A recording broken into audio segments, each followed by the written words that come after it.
Hey y'all, hey, this is Simone Shanae from Around the Way, and the plan is for this channel to be your one-stop shop for reviews, reveals, and reenactments. Yes, I practiced that. There's been several takes. But anywho, so today we're going to dive right on into Run the World. We're going to do both episodes 1 and 2, a little behind, but better late than never. So we're going to dive into episode 1 and 2. First off, hey girls, popping, thank you, I'm cute today. Anywho, that's neither here nor there. So we're going to just jump right on in with first impressions. So right off the bat, the show was made for me or us, women in their 30s navigating through this life.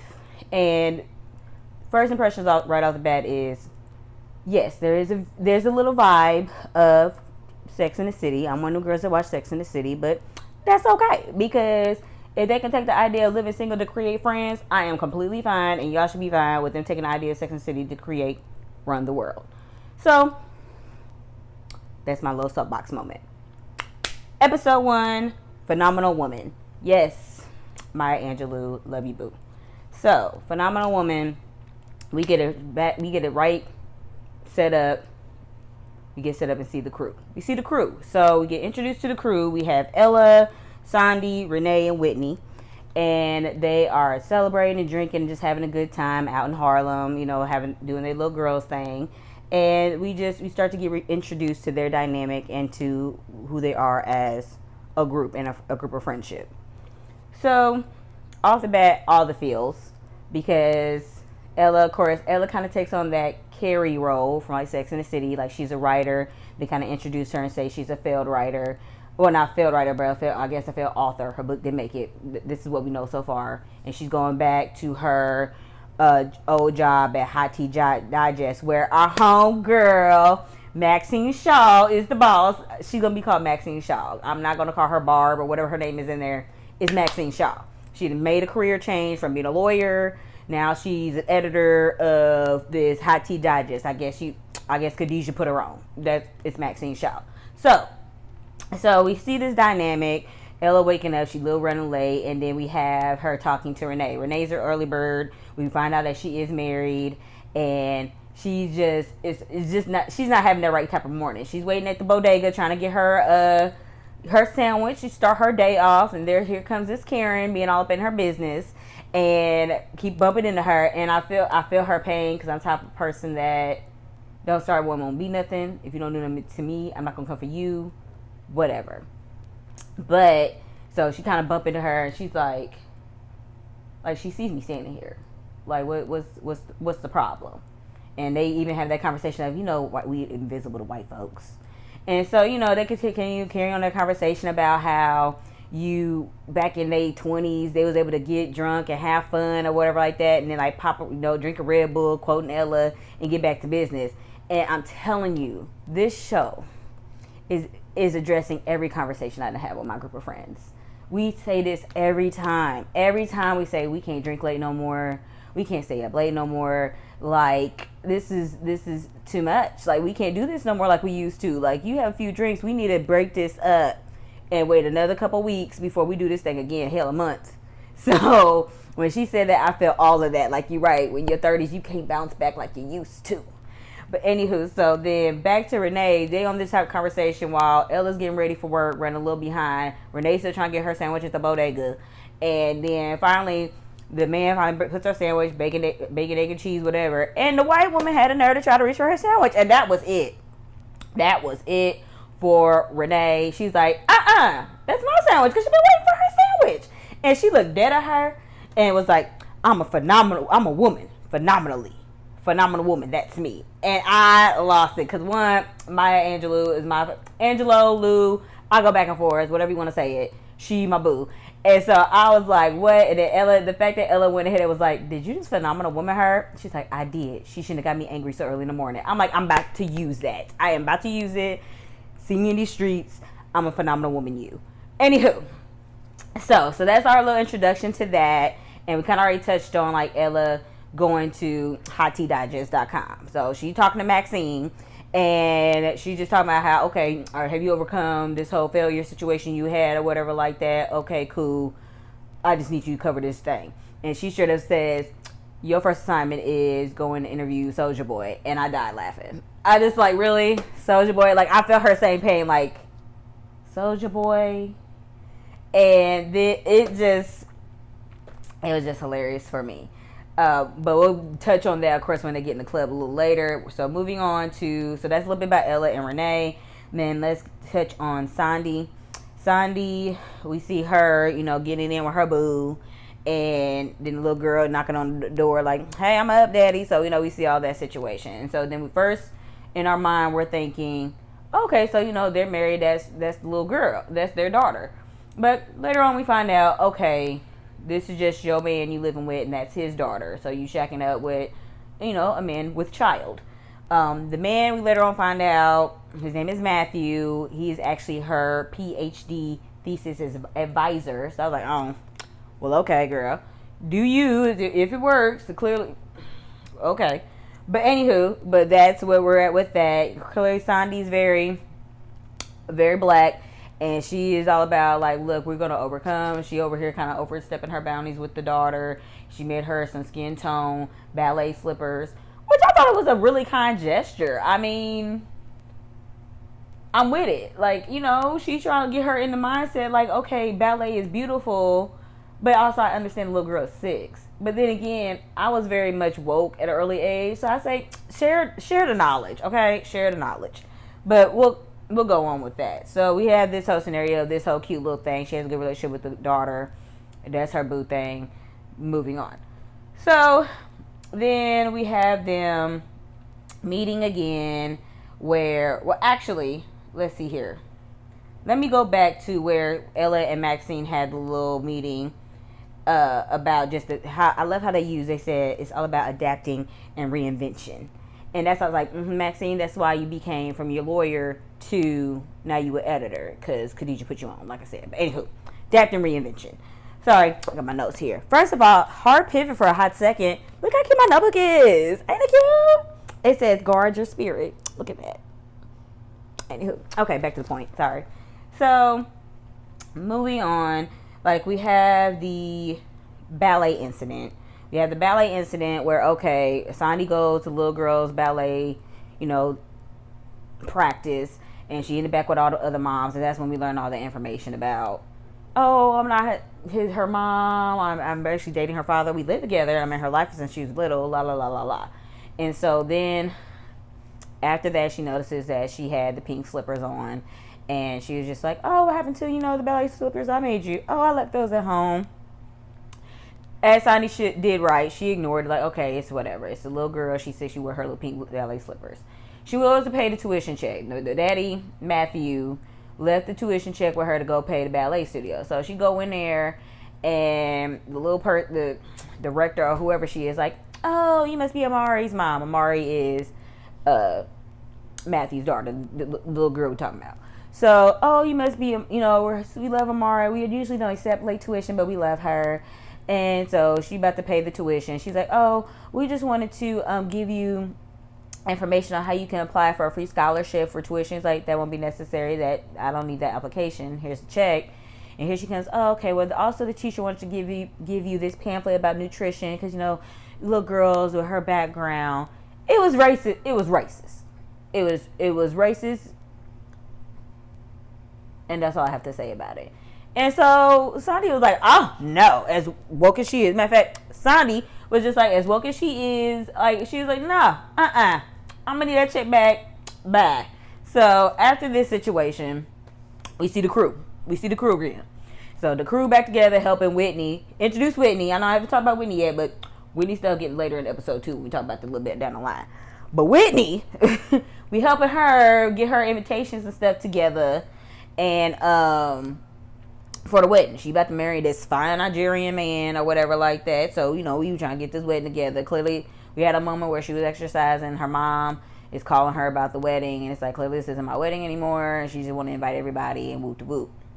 So, we have that. And then this is where it pops up. Everybody's talking about their stuff. And, you know, Sondi reflects on what happened during that day. And then Ella brings up, hey, y'all. So I have a new assignment for work. How about we all go to this club so I can interview Soulja Boy? Everybody's like, Soldier Boy? Because we grown now. That was our past. This is our future. Like, no offense against Soldier Boy, you know. What's up, bruh? But, like, that was their reaction, and I understand, because I am them, they are me. So, one of them like, oh, no, I ain't going. Sondi was like, no, I ain't going. And then Whitney was like, are you serious? Renee, Soldier Boy? You! Like, she was ready. She was like, oh, sign me up. We going. So, next scene, we in the club. Well, they get out the car, they in the club. Everybody did the outfit change. Whitney did come along. And so, they get into the club.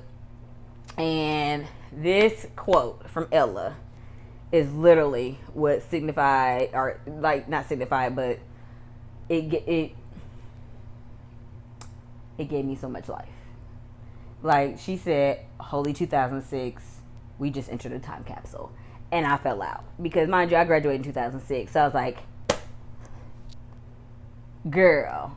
Because that's literally how I feel. Like, nowadays, we just try to be in, like, some bars. Like, if it's a bar, it's like a cute bar. Somewhere where I can go sit and be cute in my heels. Somewhere I can walk in, say hey, sit down. And, like, not, you ain't really in the that type of club no more. You just, like, that ain't the vibe. Like, when that vibe happens, it's like because it's a bridal shower and we trying to act young today. So, yes, that quote gave me life. Holy 2006, we just entered the time capsule. Anywho, so they in the club, and basically, so they about to try to go get into the VIP so she can, you know, interview Soulja Boy. She see one of her old co-workers, like, hey, I can't remember his name, but anyway, he's like, hey, how you doing? I guess he used to have a little crush on Ella, and he's like, hey, can you get us up in here? Because the bouncer's stripping. He ain't trying to let us in. Because the bouncer was like, oh, okay. So he goes and tries to say, hey, let him in or whatever. And so the bouncer goes, speaks to Mr. Soulja Boy, tell him. And they even clown him for that. Like, that really hurt you to say that, didn't it? You said Mr. Soulja Boy, tell him. Anywho, he's like, yeah, you ladies are a bit too mature to be in here. He prefers a certain type of woman allowed in VIP. I'm like, ain't that a bleep? Because this is a conversation we continuously have. Like, what is our hopes if we're single in our 30s? It's like our age men are going to go dating the 20-somethings. And it's like, okay, so now we're left with the 50-something, which is fine if it's fine. Like, somebody like Shamar Moore, I'll take that 50. But why? But it's like, how dare you the same age as us and you think we too mature to be up in there. We're not the groupie-s type, which is cool because nobody wants Soulja Boy to tell them anyway. So then later on, they have an incident. Like, first of all, Renee started going ham on the dance floor. Like, hey, I may be in my 30s, but I can get down. And then so Ella goes to the bathroom and she runs into, which is very actually in this club, men and women can use. I mean, I get it. Universal bathrooms is out everywhere now, but I was like, oh. Okay, cool. Anyway, she runs in, I guess, an ex. We don't know much about the ex, but his name is Anderson. I guess he was overseas. I don't know what he was doing. But she's like, Anderson. And we're like, oh, there's history here. You couldn't call me. You didn't let me know you was back in town. Lit. And then here comes Renee like, nah, Satan. Like, how dare you? I have rebuked you long ago. So clearly, we know there's this messy past that clearly is going to slowly probably be revealed to us. And he's like, so did you at least miss me? No. Here's Ella, no, I didn't miss you. And then she just goes in for the kiss. She just let the Anderson dude just kiss her. And I was like, okay, girl. Okay. So I guess that's what we doing. Cool. So, and then she's like, no. And runs off. And then runs into the arms of her friend that it was later that she ran into at the VIP and was like, you still live around here? Bet. So, you know, she's trying to do some toxic stuff and trying to heal her pain with strange sex. So, you know, whatever. So she goes and runs off with the ex homie or whatever, and they try to go get it in. He had whiskey dick, his quote, and it didn't work out. So she got her stuff and dipped on out. So this all ends. Oh, missed the main part of it. So while we up in here in the club, Whitney, I forgot Whitney was there. Like, Whitney was there over here talking to somebody. Mind you, we remember Whitney is engaged, planning a wedding, right? So she over here talking to somebody. His name is Chris. And everybody's like, oh, no, you know who that is? That's Chris. That is community dick Chris. Everybody got a community dick somebody. Every community got a community dick somebody. This one is community dick Chris. So here's community dick Chris. And he's like, girl, we all to mess with him. I messed with him a year or two ago. Renee to mess with us. Everybody messing with his community. Like, it's whatever. You too late. You had a boo. Whitney's up there like, well, clearly I should have been out here versus being with my college boo, whatever, and about to get married. So she feeling like some type of cold feet or something like that because she over here flirting with community dick Chris. And I'm like, girl, like just let it go. But anyway, so after that we go. So fast back forward to she left her Asian boo, her ex coworker. Because he had whiskey, didn't happen. She runs over to Sondi's house and so she can hurry up and get her article in. She's gonna write her article about Soulja Boy about how he only lets certain type of women in the VIP, right? So they typing this up and they had this whole full black girl moment at Sondi's, and they're just like, we can't let this fear show, because we're black women. We have to stay strong and thrive and survive and all that good stuff. And it's like, we know, but sometimes we just want to cry. But I feel her. I feel the scene, feel it. And so she submits her little article on hotteadigest.com, and it's like, boop, boop, boop, boom. Her is number one view, top number one, whatever on the site. So, her career starting off back right. And then right before the credits, we switch cam back to Whitney, and she over here waking up in community dick Chris's bed. Like, girl. Really? Like, that's where we going with this. Anyway, and that's how the episode ends. So, that's episode 1, Phenomenal Woman. We're going to go ahead and go right into episode 2. Flip my notes. Flip to Because ADOS. And ADOS, I'm assuming they're referring to American Descendants of Slavery. Because once I talk about the episode, you'll see why that's important. So, yes. So, episode 2, Run the World. Because ADOS, American Descendants of Slavery. So, straight up, we open it up to some action. We got some action right from the grip. So, the scene opens up with Renee. She on top of her husband. We finally about to see a real good full length vision of Renee's stuff. Because we saw a lot of Ella. We saw a lot of I saw a lot of Sondi. Now we got to dive into the other folks. So you go right into Renee, and she putting in work on her husband. Right, it opens up. She putting in work. She got that going or whatever. She hit him with the reverse. Bop, hit him right in the face. So that's how we open up. Right to that. So then we switch cam to Ella and Sondi. Walking in the street. Clearly I don't know where they're about to go, but I'm assuming they're about to go meet up, have some brunch or something. It's a Saturday. Strolling through Harlem, and they're walking past the Harry Tubman statue, and right there they get a text from Renee. From Renee that says, emotional terror alert, emergency, ETA. So she's saying she needs some help. So something happened after that ish situation with her husband. Matter of fact, that's gonna be Renee. That's Renee from now on. Renee, Sondi. That's who we got. That's how we rolling. So anywho, Renee sends the little ETA, the emotional terror alert, and so they're like, oh, it's Renee. Right after they get that text, a random homeless man on a bike screams out the N-word at them, and is like N-word plurals, and they just pause like, what? And then they look up at the Harry Tubman statue, and it's one of the things, all they could do is laugh. This is what we do as black people. All we can do is laugh. All we can do is laugh at the pain sometimes. All we can do is laugh at the pain. Because it's like how the irony of it all. We have the woman right here in this statue who was freeing the slaves, and here you come rolling past this old homeless white man yelling the N-word. Whatever. So, but I saw the irony you did there. We grasped it. But anyway, so Then we switch cam to Whitney. Now we're about to dive more into Whitney. Because, you know, we seen, okay, we just had this revelation that we know you engaged and you done cheated on your fiance. But then we get to see how fine her fiance is. First of all, quick pause. Already, this is the second episode. All the men in this show is fine. They fine. They just fine. They fine. I mean, you gotta appreciate a good chocolatey man when you see it. But even the other men is nice looking too. They ain't trying to go for no raggies. They not. But anyway, going back to it. And I'm just like, you over here acting up, and you got this fine Nigerian chocolateness just right there. And he's a doctor? A doctor.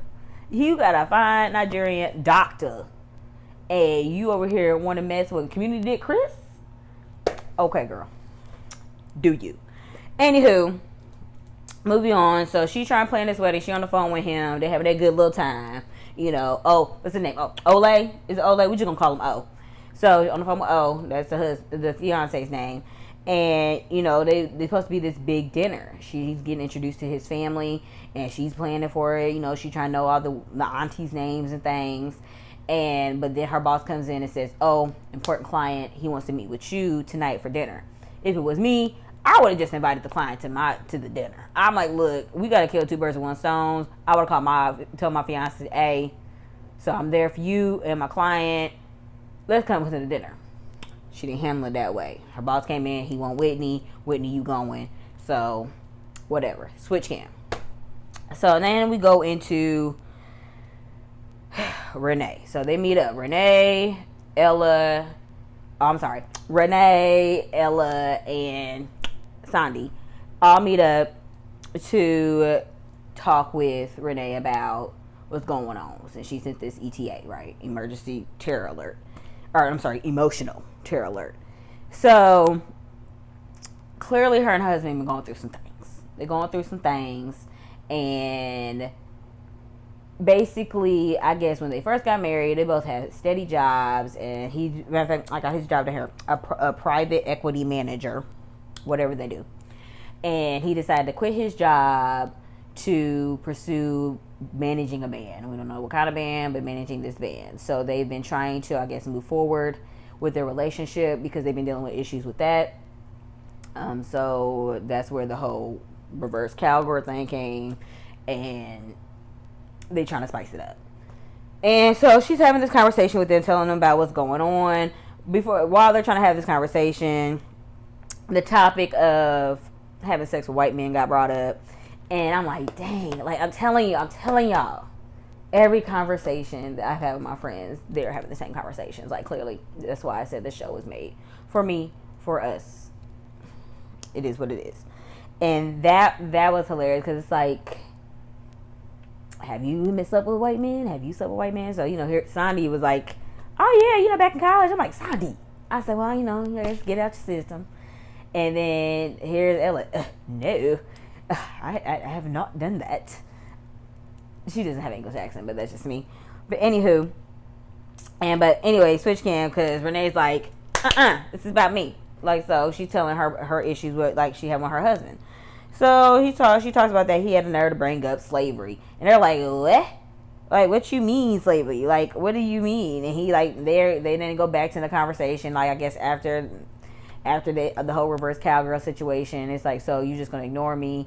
So he's like, will you stop all this independent woman BS? And it's like, bruh, like, it's revealed to us that she has been supporting him since he quit his job because he wants to pursue this. So she's to the point that she's fed up. Renee's fed up.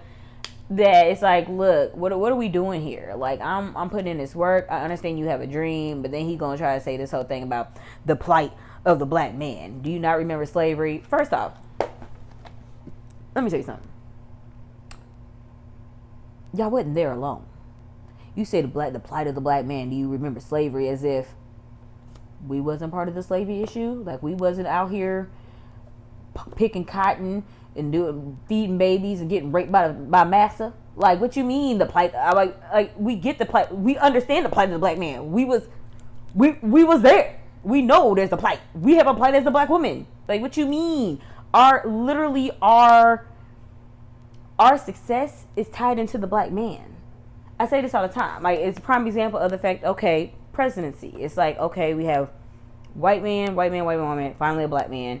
But see, at the same time, the black man, there was a white woman running with him. Right, side by side. It's like, it's almost like, it's like the hierarchy is like white man, black man, and white woman is like this. Because it's like, oh, she's a woman, so she's lower, but she's white. And then it's like, oh, he's a man, but he's black. So it's like, they're like, oh, back and forth, and like, whatever. And I guess that's why they be trying to meet. And I'm like, all of that. But anyway, but the thing is, it's like, and then black women are the bottom of the totem pole. So, but literally, our success and our achievements is tied to the black man.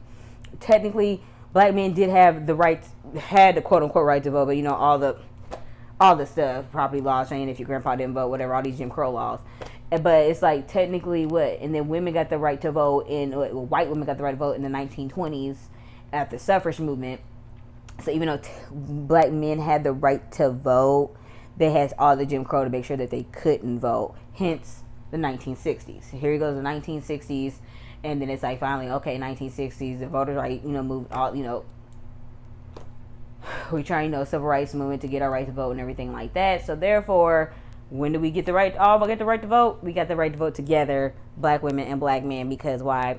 Our success is tied to each other. So that's why I need y'all to be wanting to protect us more. Sorry, off my soapbox. So back to it. He was trying to say, do you not understand the plight of the black man, slavery, and this is the level of petty I strive to be. Renee was like, oh, she goes around the whole plate, lifting up stuff, lifting up boxes, all this stuff, opening drawers. He's like, what are you doing? I'm trying to figure out where the hell slavery came up in this. And I just lost it. Because I'm like, yes, like, what do you mean? It don't make no sense. Like, what do you mean? Anywho, so he tried to say, you acting like this person, like I cheated. And I'm like, there's different ways to cheat, bruh. And she mentioned that she had a highly good point. She's like, there's different ways. She's like, you may not have cheated on me sexually, but you cheated us. You cheated us out of our future. You treated me out of what was promised to us, like in our vows. Like you cheated me out of what I thought our life was going to be, our future plans. And like, he was just like, I'm trying to own something. I'm trying to do this. And she's like, okay. And then he drops the bomb. Like, they had this mutual fund for investments, and he tells her that he made an investment, and she's like, excuse, you made an investment? What did you invest in? And what did you use? And he's like, how much did you use? And he's like, I used all of it. And she's like, you used all of it. Some of that was my money. Oh, so now it's your money. I thought it was our money. Yeah, it was our money when we were equally investing into things. And so then it goes switch cam back to them in the bar talking about all this. And she's like, he sold my Apple stock. Oh yeah, I would have been hot. Like, it's just, you over here trying to do your dream, but you ain't trying to communicate with her. So it's like, I'm feeling for Renee. Like, first it she seemed like the like crazy friend or whatever like that. But like, you over here, this is some serious ish. And this is why I said this show is about us. Because I have friends that are going through their own stuff, married, single, whatever. And it's like, this is really a show for us. Because it's like, how dare you? Like, that was ours. So anywho, switch cam in the back. They have a conversation after that in the bar. They're just talking about, like, that's the thing about Black love. We're all bringing in our own trauma. And I was like, that's what Sondi said. We're all bringing in our own trauma. And then here comes Renee kind of bringing up the white man aspect again. Like, this may be my last black man. Like, I may have to take a note from Eve, Tina, and Serena, because they all, married white billionaires. And it was like, I don't know, like, my daddy is a chocolate black, a chocolate black man or dark skinned black man, and he cherishes basically, he cherishes her mama. He waits on her hand and foot, whatever. He cherishes her for 40 years. That's what I want. And then Sondi says, well, if you waiting for your daddy, you're gonna be waiting forever. All in a while, ever since the conversation about this whole white man thing, Sondi been kind of flirting with the white bartender. I think I don't know if he's Australian, I don't know if he's UK, but he has an accent. And so she been flirting with him because now that she's all intrigued when she found out that Sondi and some other people, messing around with some Whitney. And so she's like, maybe I can dabble. So anyway, all this is going on. Same time, switch cam to Whitney. And she over here now meeting with the client, eating, having drinks, trying to confirm everything. Whitney's a lawyer. And she's like trying to hurry the meeting along. But then she also gets a call for, first of all, she got a text from Community Dick Chris talking about, you ghosted me. I'm like, why is it that if you Community Dick, that's what you do, and then all of a sudden when like somebody messes with you, it's like, oh, now you mad, now you like, oh, you ghosted me or whatever. Like, know your role, you Community Dick Chris. So anywho, and so she ignores that, changes it to do not answer. And then her husband FaceTimes her, like, where you at? My aunties is here. Like, are you coming? Are we doing this? Like, what we doing? And she's like, yeah, I'm coming. I told you I'm going to be a little late. He's like, this is more than a little late. And she's like, I'm going to be there as soon as I can. Well, let me know when you're on your way. I'm going to solve for others. But here, this client's wanting to go out and party. And Whitney, instead of putting her foot down or saying, hey, or just saying, come to dinner with me. I'm like, just come to the dinner with me. It's an open bar. Something. Like, she's just like, I can have a drink. She's kind of blowing off her fine fiance. Fine doctor fiance. Dr. O. Yeah, we call him Dr. O. Anywho. So there's that going on. And then switch cam back to them at the bar. And then after all that conversation about everything that's going on with Renee, she kind of falls out drunk, upset because she's been drinking and like, oh Lord, my marriage is over. And so Sondi decides, her and Ella have an exchange, which was a hilarious exchange, just talking about, can you take Renee home because, I'm trying to linger back. Oh, she said, oh, you trying to get colonized. Cause I believe the bartender's name was Colin. And so she's like, okay, and since he's white, it's a nice little pun. I see what y'all did there. So, and she's like, yeah, I'm hitting my, first of all, I'm going to use this. She said, I'm hitting my drink to dick ratio. And, I'm trying not to call Anderson. Remember from episode 1, Anderson, the homeboy that we're not sure that she referred to as, that's her big. And she's like, nah, that ain't your big, because he ain't got big money like Big did back in Sex and the City. So anyway, I'm hitting my drink to dick ratio, and I'm just trying, I can basically saying I can use a dickstraction. And I was like, oh, write that down, because I'm going to use that. I can use a dickstraction. So they did that. So she decides to go hook up with Colonizer, and she feels just icky. And this is my nerves. This is what I have. She's over here starting to get in with the bartender, because I told you she has an accent, and she can't get into it. Like, they starting to get into the groove or whatever. Ella and Colin, and he calls his dick a cock, and she just can't. Even though it's more that right there, that's just a cultural difference. He says, "Oh, take this cock," and it's like, okay. And she's like, "What? Just call it a dick. Like, what are you doing?" And she's like, "You know what? Let's go reverse." Because he was on top of her, and she felt his hair just long and just all over the place. She's like, "Oh, okay, jail. Okay." She wipes it off because she uses a good fade. Ain't no hair in the way. Or if it's hair in the way, it's fro-esque. It's fluffy. So she's like, nah. And so she's like, how about when you hit it from the back? So, they switch it up. But he has a mirror on his bed. He got a mirror on his bed. And I guess seeing her brown skin and this white man pounding it from the back, she's like, nah, him doing that plus saying cock. She's like, She grabs all her stuff, dips on out. And it's like, I'm done. And she sends her own emotional terror alert, her own ETA to her friends. So, also, switch cam back to Whitney. She is at the club with the client, whatever, and he's all with her gushing about his wedding and everything to his husband. And he's just like, oh, I just needed time away from the kids and his husband and everything like that, and showing the picture. She's like, enjoy this time of wedding planning. And she tries to tell him, oh, you know what? Even though it's too late. Oh, I really was supposed to be with a dinner with my fiance tonight, but couldn't hear him because here comes homeboy that worked there and who's a hater, who just like, Oh, where I forgot what the girl's name, but the assistant's missing. The assistant went off and accidentally took some Molly. So now that gives Whitney her chance to get away. And finally she texts her fiance saying she's on the way. He's like, nah, it's over. Go home. Yeah, she in the doghouse because she knows she wrong. She wrong. One, you already cheated on him. Then you flaked on the family dinner. You wrong. So switch cam supposed to be the next day. They're having their ETA meeting, the emotional terror alert from Ella. From Ella. And she's just saying like I couldn't get down with it having sex with a white man. She's like I couldn't get down with it. I just felt so slavey. Like I just felt like I heard Harriet Tubman talking to me. And then so they joked about that, and then Whitney ends it again with a dramatic she doesn't think she should be getting married. And then everybody pauses and episode 2 ends. I'm like, every episode is Whitney gonna be just dropping bombs? The first episode she was just quiet, and then all of a sudden she cheats on her fiance.